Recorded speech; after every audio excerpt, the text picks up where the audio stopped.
If you're submitting your work online, think about the way that you organise it. Try and make as few clicks as possible between us opening up the work and getting to see the great work that you've done. So a blog such as Wix or Flickr is a really great way of doing that. Behance works quite well too.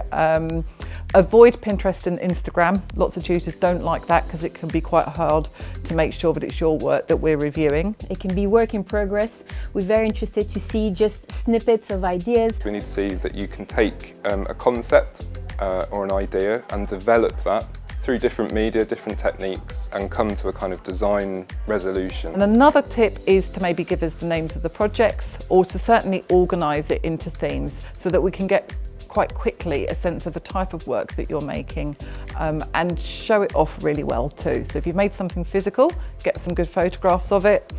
If you're digitally minded, take the images into Photoshop and adjust them so that they're really clear.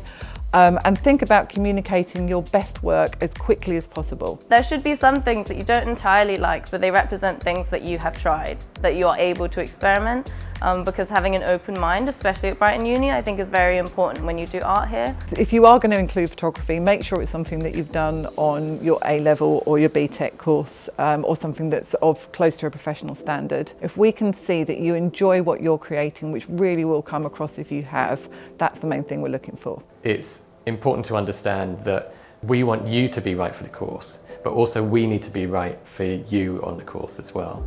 The best thing you can do is to make it really easy for us to see the range of work that you've created.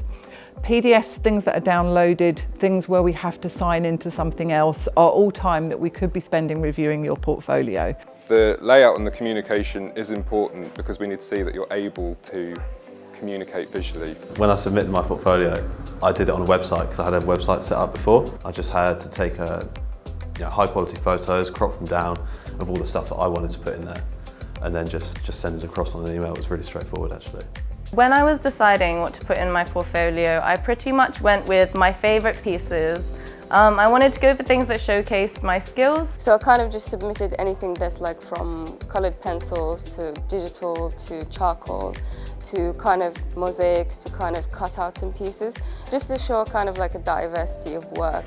I just looked at it as a way of presenting myself, and my approach was to include everything that I knew I was good at and everything to show how I can work in different mediums. I suppose I just selected works that I thought were good representation of how my work was developing at the time. What I would do differently now is probably I would add more annotations, just little notes that didn't include any processes of how I would come to create the finished pieces.